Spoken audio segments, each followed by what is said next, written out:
Hi friends, मेरा नाम है जोर पांडे। मैं आज बात करने जाने वाला हूँ एसएससी जीडी के 4 क्वेश्चन लिखे हुए हैं। अगर आप एसएससी जीडी की तैयारी करते हैं और आपने क्वेश्चन लगाए हैं तो आपने पेपर में प्रीवियस ईयर के ये क्वेश्चन देखे होंगे। 4 क्वेश्चन लिखे हुए हैं। सबसे पहले क्वेश्चन की अगर मैं बात करूँ तो सबसे पहला क्वेश्चन क्या कह रहा है? A purse was sold for ₹99 with a profit of 10%. If it was sold for ₹72, then what would be the percent of profit or loss? अगर एक पर्स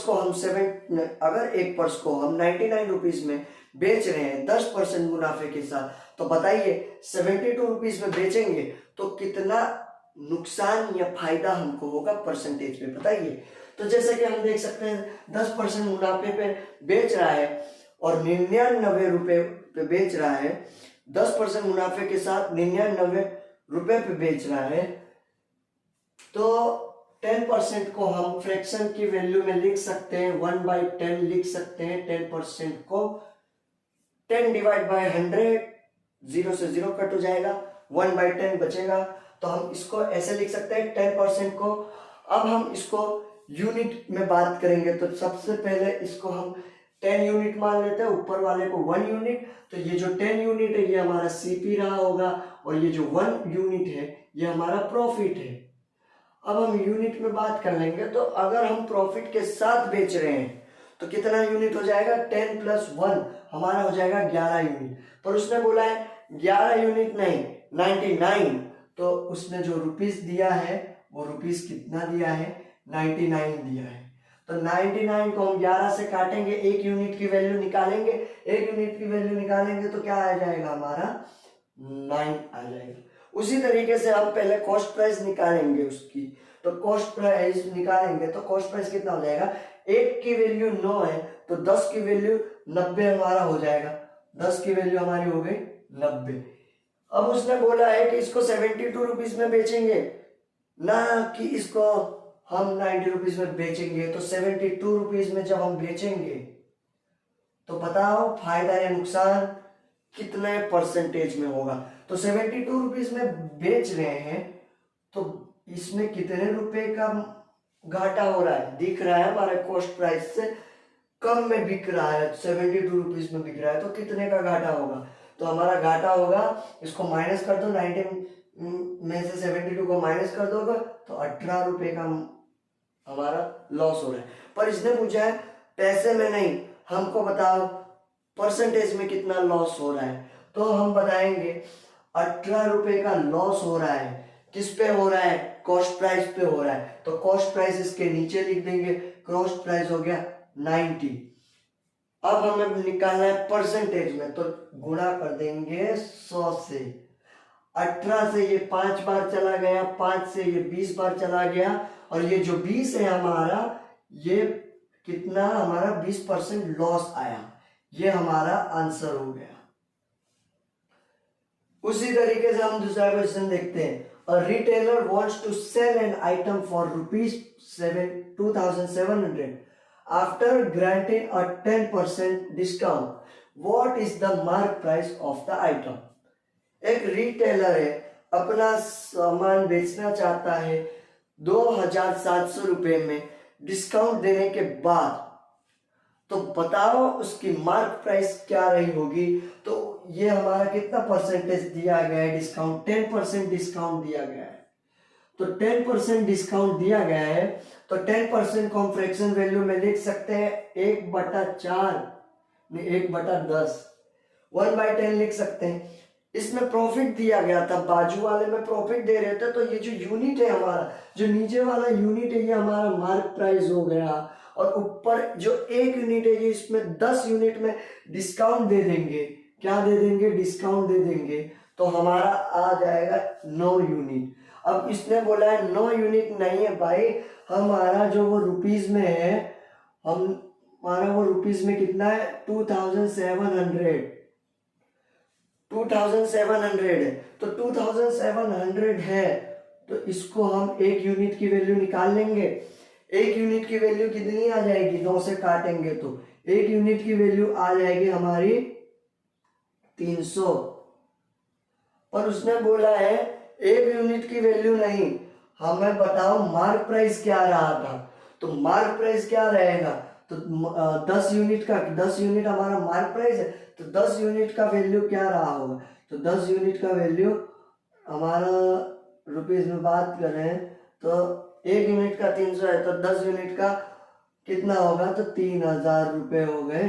यही 3000 हमारा मार्क प्राइस हो गया। अब हम बात करते हैं इस तरीके का क्वेश्चन अगर आया हो तो इसको कैसे सॉल्व करेंगे। ये जो हमारा जो वैल्यू दिया है, ये जो वैल्यू है इसमें डेसिमल में दिया है और ऊपर बार भी लगा है और प्लस करने का बोला है। तो कुछ नहीं करेंगे हम इसको क्या करेंगे, सबसे पहले ये जो पॉइंट के आगे वैल्यू लिखी है, 7 लिखा है, 8 लिखा है और ये जो 4 लिखा है, इसको अलग ले लेंगे और इसको प्लस कर देंगे। 7 में 8 प्लस होगा तो हो जाएगा 15, 15 में 4 प्लस हो जाएगा तो हो जाएगा 19, तो 19 लिख देंगे। अब प्लस लिखेंगे, अब इसको हमने अलग ले लिया। अब ब्रैकेट करें तो जैसे 13 है, 13 के ऊपर बार है तो हम 13 लिखेंगे, पर जितने नंबर के ऊपर बार है उतने 9 लिखेंगे नीचे। 2 नंबर के ऊपर बार है, 13 के ऊपर पूरा बार है, 2 डिजिट के ऊपर बार है, 1 और 3, तो क्या आ जाएगा 9, 2 बार 9 लिखेंगे। वैसे ही प्लस करेंगे, 31 लिखा है, कितने डिजिट कितने नंबर के ऊपर बार है, 2, 3 और 1 के ऊपर, तो इसके भी नीचे 2 9 आएंगे। प्लस 23 दिया है तो इसके 2 नंबर 2 डिजिट के ऊपर बार है तो 2 9 आएंगे। अब देखेंगे सब नीचे तो 9 दिया गया है, नीचे 9 है तो हम ऐसे लिख सकते हैं 19, तो ये आ गया। अब 9 है नीचे तो इसको 19 है 99, तो इसको 99 को ऐसे लिख देंगे और ऊपर जो है उसको प्लस कर देंगे। इनका एलसीएम 99 हो गया और इसको प्लस कर देंगे तो हमारा आंसर क्या आएगा, हमारा आंसर आ जाएगा। अभी इसको क्या करेंगे, 3 + 1 4, 4 + 3 7, तो इसको 7 लिखेंगे। वैसे इसको प्लस कर दें, 7 आया, 2 + 3 5, 5 + 1 6 और ये 19 वैसा का वैसा। अब इसको हम प्लस लिखे ना लिखे, इसको हम ऐसे भी लिख सकते हैं, तो ये हमारा आंसर हो गया। उसी तरीके से अब हम बात करते हैं, ऐसा क्वेश्चन आ जाए तो इसमें हम बात करें तो इसकी डायरेक्ट अगर ट्रिक के बात करें, इसका फॉर्मूला भी है, फॉर्मूला में रख के हम फाइंड करें, पर हम डायरेक्ट ट्रिक की बात करें तो क्या करेंगे, अगर ये नंबर है, देखो अगर इसके फैक्टर नहीं बनेंगे तो हमको फॉर्मूला लगाना ही पड़ेगा, पर इसके फैक्टर बन रहे हैं। √6 माइनस √6 माइनस √6 इनफाइनाइट तक गया है, तो हम इसको कैसे सॉल्व करेंगे, इसको अगर इसके फैक्टर बन रहे हैं, ऐसा फैक्टर बनाना है जिसका डिफरेंस है तो उसका डिफरेंस एक ही आए, तो 6 का निकालेंगे, 6 का फैक्टर करेंगे तो 6 का फैक्टर क्या है, 6 का फैक्टर आएगा 2 और 3।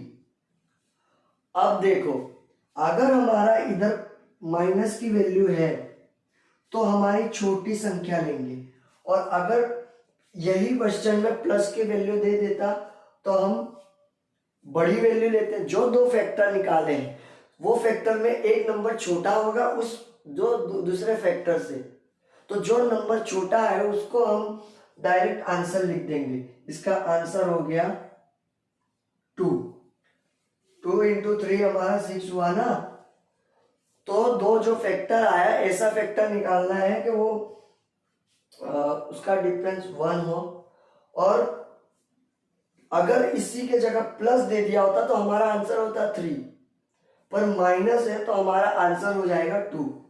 अगर माइनस का साइन है तो छोटी वाली वैल्यू लेनी है जो 2 फैक्टर लगा है। आई होप आपको ये जो 4 क्वेश्चन का है ये आपको समझ में आया होगा। इसी तरीके से हमारे साथ जुड़े रहिए।